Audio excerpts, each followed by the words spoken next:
আমি শুরু করবো ডক্টর শারদত্ত মুখোপাধ্যায়কে দিয়ে। যদিও ডাক্তারি বিষয় নয়, কিন্তু সব থেকে বড় কথা, এটাও তো একটা রোগ ডাক্তার মুখার্জি। এই যে রোগ দীর্ঘদিন ধরে আমাদের রাজ্যের ভেতরে, শহরের ভেতরে বিভিন্ন সময় বাসা বেঁধে রয়েছে, যখন তখন এদের হাতে পাথর ধরিয়ে দাও আর এখানে আগুন জ্বালানোর ব্যবস্থা করো, ট্রেনে পাথর ছোড়ো, এখানে পাথর ছোড়ো, ভাঙচুর করো। আজকে পার্ক সার্কাস তাই হয়ে গেল। কিন্তু আমি বুঝতে চাইছি যে বিরোধীরা কি এখন, যারা বিরোধী, ছোট বিরোধী, মেজ বিরোধী, কুচো বিরোধী, তারা কি এখন ভাবছে যে এইভাবে পাথর হাতে তুলে দিয়ে নির্দিষ্ট সম্প্রদায়কে উত্তপ্ত করে খেপিয়ে দিয়ে তারা এত সহজে বিজেপিকে মেলাইন করতে পারবে, বিজেপির পুলিশকে বলতে মানে হ্যারাস করতে পারবে? এটা কি আদৌ এত সহজ? কি মনে হয়? একদমই না। মাননীয় মুখ্যমন্ত্রী শুভেন্দু অধিকারী যেটা বলে দিয়েছেন, এটা সংখ্যালঘু সংখ্যাগুরু এর জন্য ব্যাপারটা নয়। ব্যাপারটা হচ্ছে আইন। আইন মেনে আমরা চলবো, আইন মেনে আমরা চিরকাল চলে এসেছি এবং আইনের শাসনই চলবে, শাসকের আইন এখানে বন্ধ হয়ে গেছে। শুভেন্দু দাই কথাটা বলেছেন।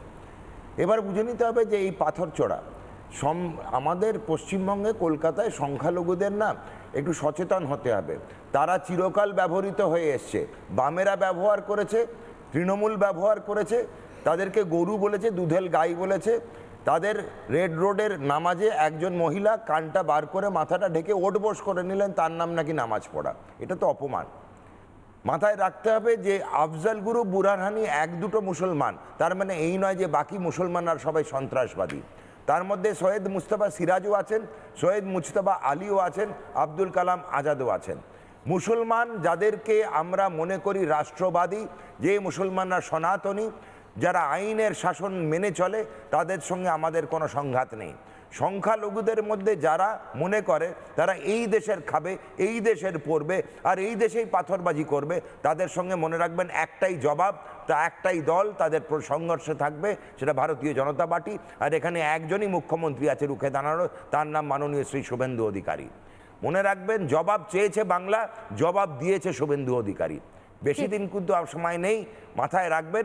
যত এইরকম জিনিস হবে, আজকেই মাননীয় মুখ্যমন্ত্রী বলে দিয়েছেন পার্ক সার্কাস আর হতে দেব না।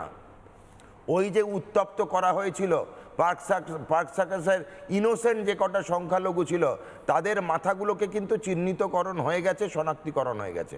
আর 24 ঘন্টা দেখবেন যদি এরকম হয়, আমি শুভেন্দু অধিকারী এই বক্তব্যটা একদম কোট করে চালাতে বলবো টিমকে, যে যদি আর এরকম পার্ক সার্কাসের মতো আর একটাও ঘটনা ঘটে, আমার থেকে খারাপ পুলিশ মন্ত্রী আর একটাও হবে না এখানে পশ্চিমবঙ্গে।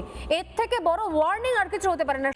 নানা ধরনের কন্টেন্ট দেখার জন্য লাইক করুন, শেয়ার করুন আমাদের ফেসবুক পেজ, সাবস্ক্রাইব করুন আমাদের ইউটিউব চ্যানেল।